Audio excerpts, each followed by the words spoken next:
One might say competition is in the soul of all humans. We do battle in friendly terms, we do battle in enemy terms, whether it be war, whether it be sport. And today we don't want to talk about war, we want to talk about sport. However, sport oftentimes embeds a little bit of politics, a little bit of regional understanding is important to know what's happening in certain big events. We're going to talk about one certain big event today. What things can we learn about the cultural aspect of the hosts, of the participants, and how that makes the competition worthwhile to watch? Let's stick around and talk about that. Welcome to Two Chaps, Many Cultures. In an increasingly globally connected world, it is vital to possess the essential skills of cultural intelligence. Listen along as we present the topics, tips and strategies you can use to develop the power of cultural understanding in your personal and professional life. Here are your hosts, Höferle and Brett Parry. Ole, ole, ole, ole. We're in the football video. Because as we record this, it will be a timeless episode, of course. You will watch this all year because it will be such a good episode.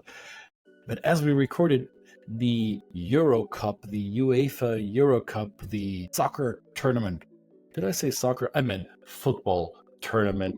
Let's get the terminology right, shall we? Let's be real here for a second. We call it football. That tournament is upon us, and it is a competition, just like Brett said.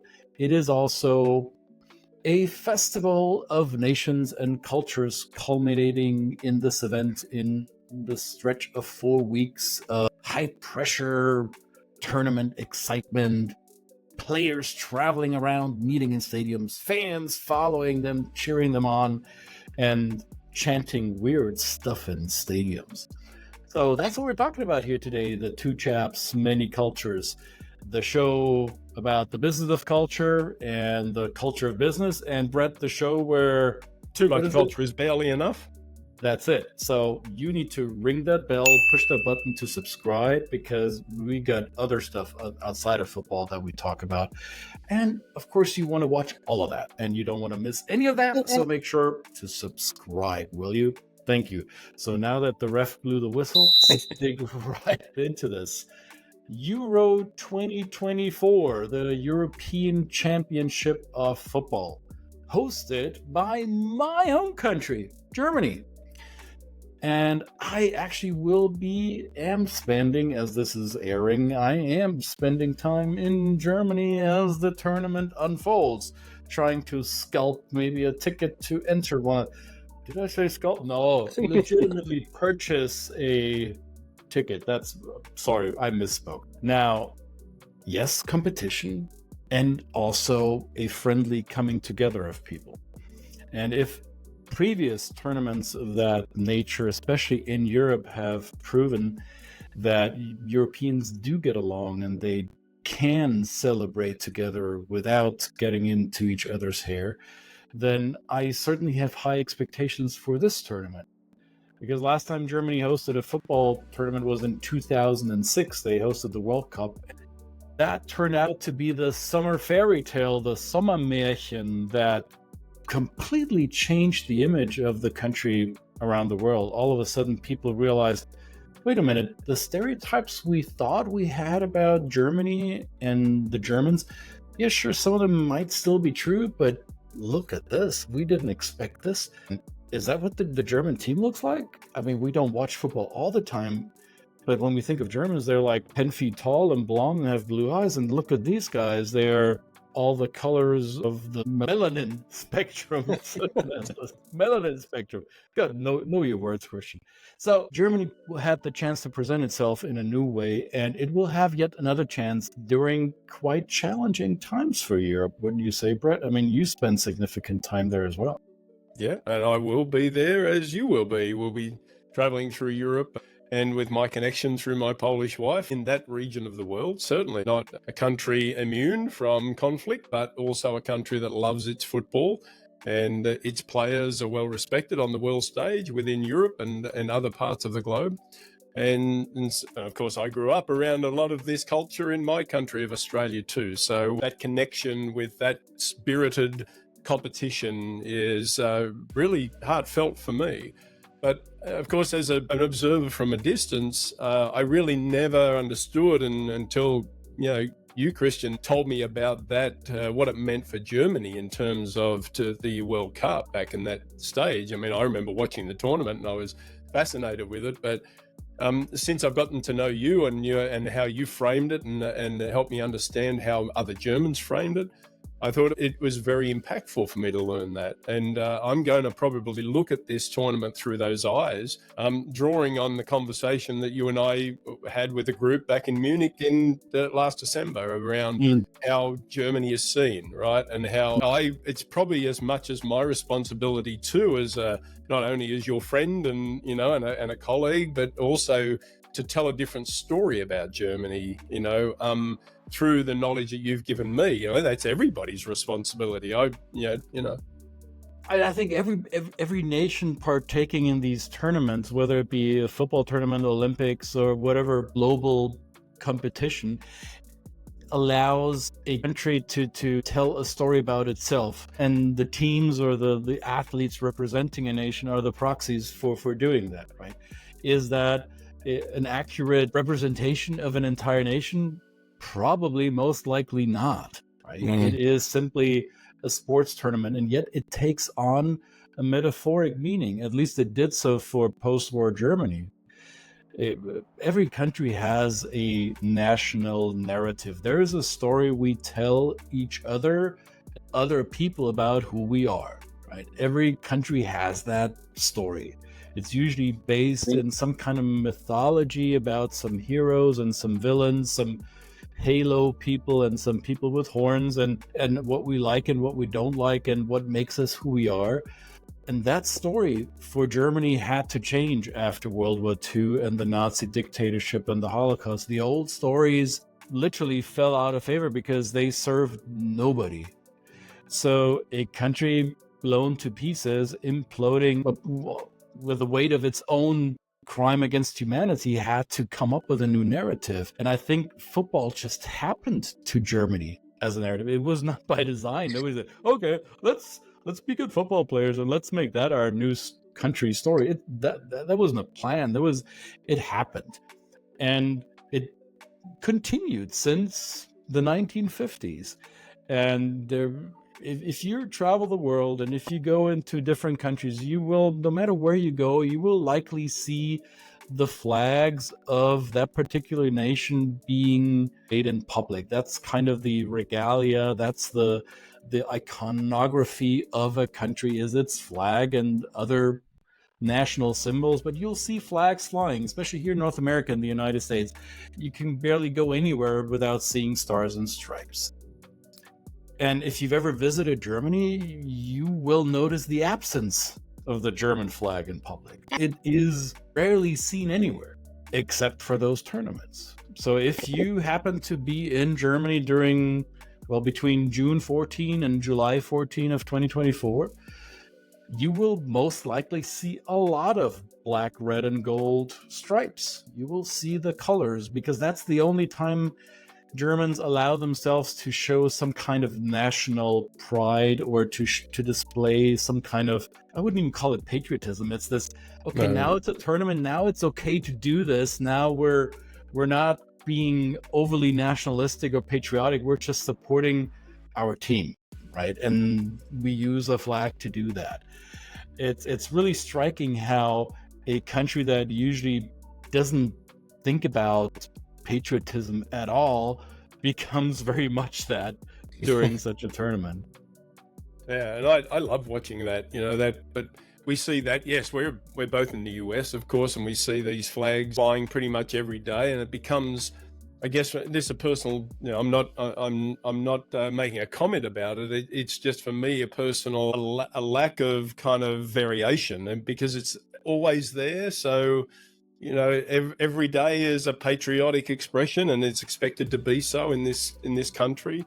And that's not what I grew up with in my country either, and it's actually not what a lot of countries have. And because it does, there's been countries that have experienced nationalism and the some of that kind of, I guess, that fervor that kind of takes a country and makes it fall in on itself. I think that's a great metaphor you used before, a country falling in on the weight of its own kind of nationalism without being open and without understanding the wonderful diversity that other people can bring to it. So, so other countries are more reticent to do that. But this is, we were in the green room. We mentioned this last week about the green room. We were talking about why do we run around on green pastures and chase balls and kick them around. And what does that come from? Well, maybe it comes from the fact that at certain times people are just sick of conflict and competition. Even though it's still competition, there's winners and losers and trophies and all of those kind of things.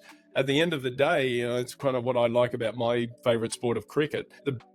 The competition is fierce. It's combative. It's acerbic. And Australians are the worst at this. Sometimes abusive towards the other team. That can be the case in football too. You don't want to understand all of the chants coming from the stands, right? Some of those are quite impolite, to say the least. That's a nice way to put it. And are they high context communicators? This is what we're calling these folks. Probably not, right? And even though it is hard for me to admit that the British fans, and I'm deliberately saying British, or the fans from the UK, and we talked about flags, you might be confused because you won't see the Union Jack at the Euro Cup. You will see the English flag and you will see the Scottish flag. Somehow the UK has managed to have 4 national teams: England, Wales, Scotland, and Northern Ireland. And that is arguably the reasons why none of these British teams have won a tournament since 1966. Combined, they would probably be much, much stronger. Well, they just keep coming as separate entities and get your butts kicked. Here, I'm being acerbic. It's a tournament in Germany, and we want to make sure that the English don't win it. That's all.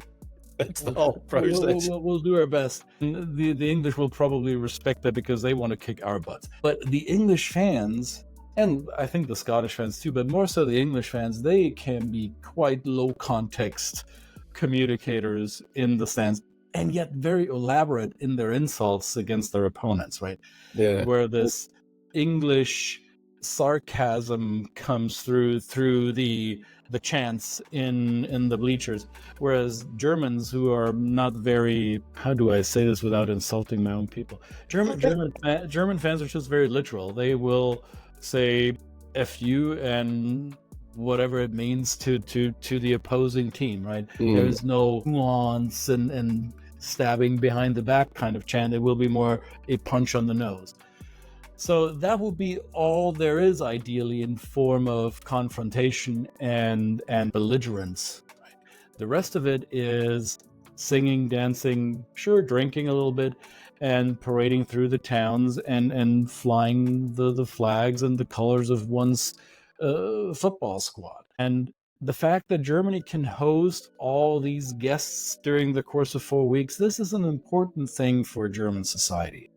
To be able to display to our neighbors that we are hospitable, that we want to be really good hosts, we want our guests to have a very pleasant experience and leave the tournament defeated and be wanting to come back to a country that was good to them during the time that they visited.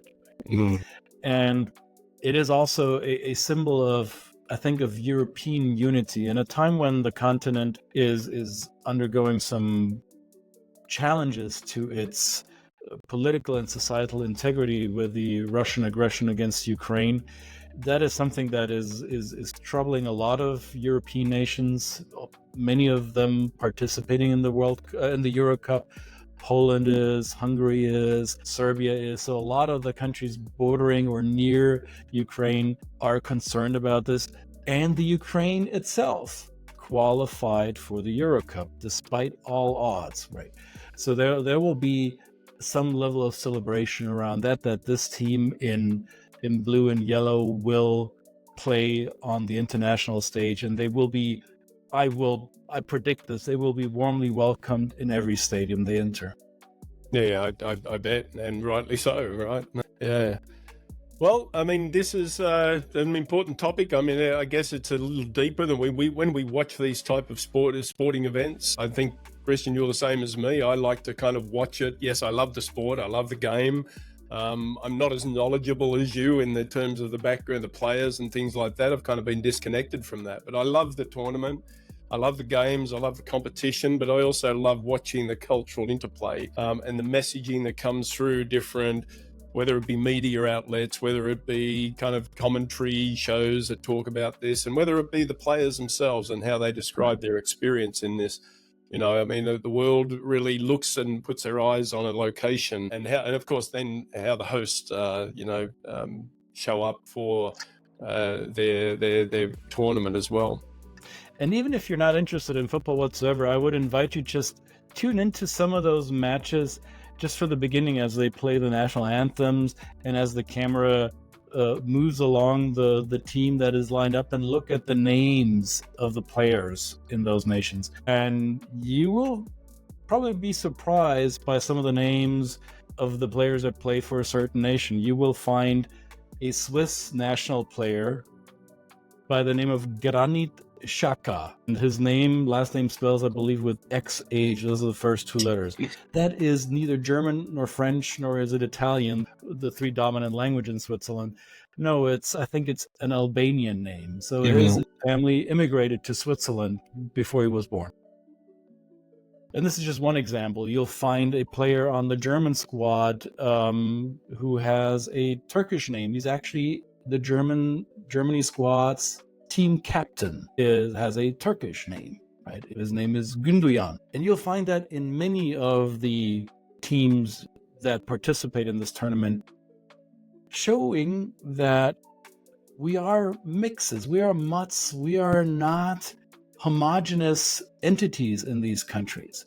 And we talk a lot about cultural competence, cultural awareness, and cultural identities, and they are multi-leveled, multi-layered, and nuanced. And just by watching something as harmless and some would argue pointless as a football match, even if you don't watch the match, watch the names, watch the composition of these teams, and you'll see that diversity levels are representative of the countries that these teams play for. Therein, to me, lies one of the beauties of the game. It's not just a beautiful game because ideally it's well played and nice to watch. It's also a beautiful game because it is a reflection of our societies, our values, and how we represent them in public. So we talked about curiosity last week. Talked a lot about cats and stuff like that. I mean, but we did talk about curiosity, and there's another suggestion: is if you're watching the game and you see these names and it doesn't seem to fit with what your preconception is of the world and how it fits into the narrative of what you've been told, there's information everywhere in this world, and you can go and Google that player, and I think you'll find some really touching stories, some really inspiring stories, and these are great things to read if you happen to not be totally engaged in some of the passing back and forth that happens in football. I mean, we enjoy it because we know that there's tactics in it and there's a whole process and reason behind that. But the average might go, why are they just kicking it back and forth between each other? There's a reason for that. There's a reason. Trust us. Just call me, I'll explain it to you. Now, aside from that, there are business implications to this, right? This is a highly commercialized tournament. Football might be a beautiful game and it might be a lot of tradition and there are some emotions around it. There's no denying that it's an over commercialized endeavor. So there'll be lots and lots of sponsorship. There'll be tons of activities surrounding the tournament. And there is business that does happen or does not happen because of the Euro 24. So should you be trying to reach your business partners in Germany or somewhere in Europe during the time of the tournament, chances are answers will be even more delayed than they usually are. And if you're trying to call somebody's office while their team is playing, don't expect anyone to pick up the phone. It's a futile attempt. I mean, I know that in most German companies, employers don't even ask people to be at their desk when Germany's playing. It's I guess the bosses accompany the team down into the pub to watch it together. Nice. There's no point in forcing people to do the work while the game is on. And also, I mean, there are business opportunities for you as a tourist. Should you be traveling or should you be on a business visit to Germany? I recently learned that you can buy your rail card. The German rail company offers a discount system. So if you buy an annual pass, it will bring your ticket price per trip down by X amount of percent.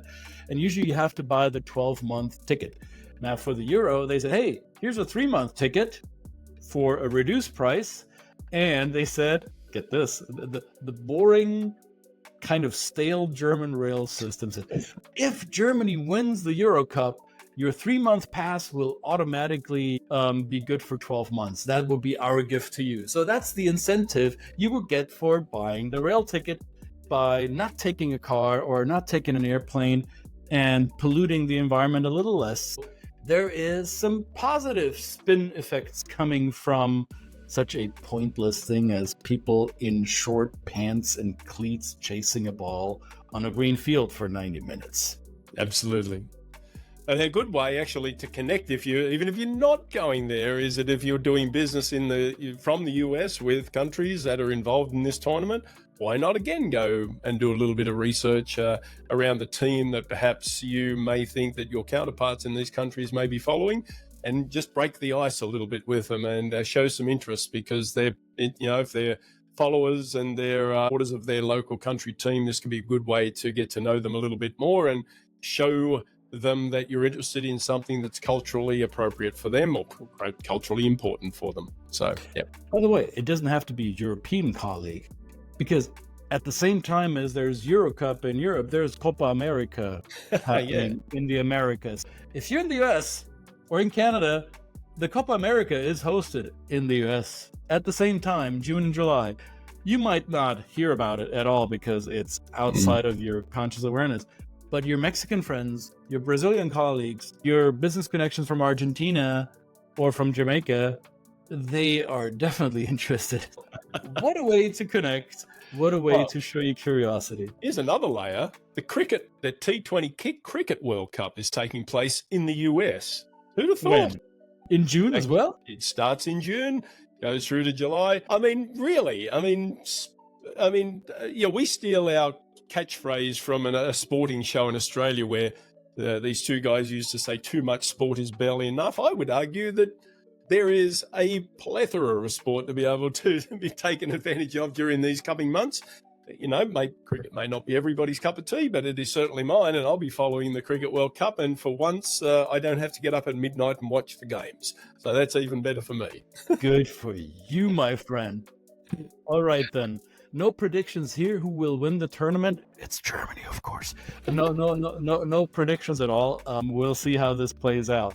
Good luck to all the participants. Be safe as you travel. Enjoy the beautiful games, whatever they are, whether it's football or cricket or whatever it is, and enjoy the friendly competition, enjoy the banter, and enjoy the cross-cultural connection as you do. Absolutely. Two Chaps, Many Cultures, another episode in the can. A quite, a time-sensitive episode. And if you're watching this in 2040 and you're wondering what we're talking about, then look up whatever the equivalent is Google for you right there at this time, and see who won. You'll be too late for the free German train ticket. But unfortunately, that's just part of life. So Two Chaps, Many Cultures, and we will see you next week. Thank you for joining, and leave us a comment, like us, subscribe, and we'll see you next time. So for now.